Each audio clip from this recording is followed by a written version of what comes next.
अजितदादांचं नेमकं चाललंय तरी काय असा प्रश्न आता निर्माण होतोय, कारण अजित पवार यांना आता बारामतीकरांवर विश्वास राहिलेला दिसत नाही। त्यामुळे त्यांनी आता नवीन बालेकिल्ला निर्माण करण्याचे प्रयत्न सुरू केले।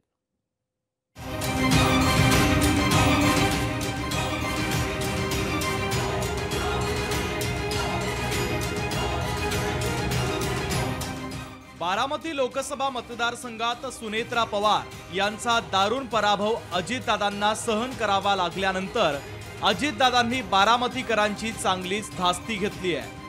अजितदादांनी बारामतीमधून न लढण्याचे संकेत याआधी दोनदा दिलेले असतानाच अजितदादांनी बालेकिल्ल्यात माघार घेतली आहे हे आता जवळपास स्पष्ट होत आहे। कारण अजित पवार हे शिरूर हवेली विधानसभा मतदारसंघातून निवडणूक लढवणार असल्याची माहिती आता समोर आली आहे। बारामतीला टाळून दादा आता सेफ झोन शोधू लागले।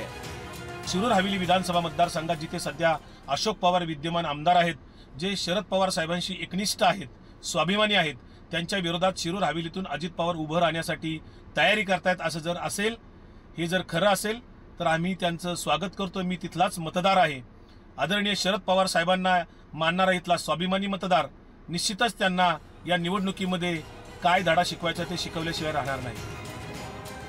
शिरूर हवेली या मतदारसंघात 2019च्या विधानसभा निवडणुकीत भाजपचे बाबूराव पाचरणे यांच्या विरोधात राष्ट्रवादीचे अशोक पवार यांच्यामध्ये सामना झाला होता। यात अशोक पवार विजयी झाले। महायुतीमध्ये शिरूर हवेली हा विधानसभा मतदारसंघ भारतीय जनता पक्षाकडे आहे, परंतु विधानसभा निवडणुकीसाठी भाजपनं शिरूर हवेली मतदारसंघातील इच्छुकांच्या मुलाखतीच घेतल्या नाहीये। त्यामुळे दादा आणि भाजपमध्ये या मतदारसंघासंदर्भात चर्चा झाल्याची शक्यता आहे। अजित पवार हे राज्याच्या राजकारणातलं बडं नाव, परंतु याच अजित पवार यांची पत्नी असलेल्या सुनेत्रा पवार यांचा लोकसभेला पराभव बारामती लोकसभा मतदारसंघातून झाला।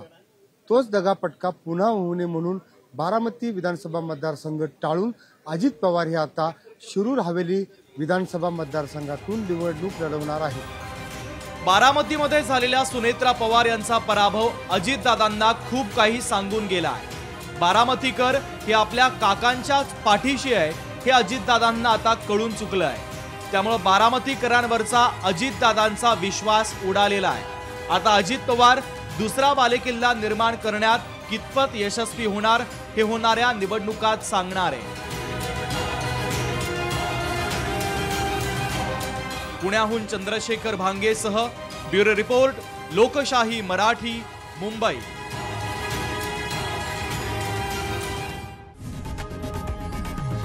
लोकशाही मराठी ऐका, पहा, जागरूक रहा।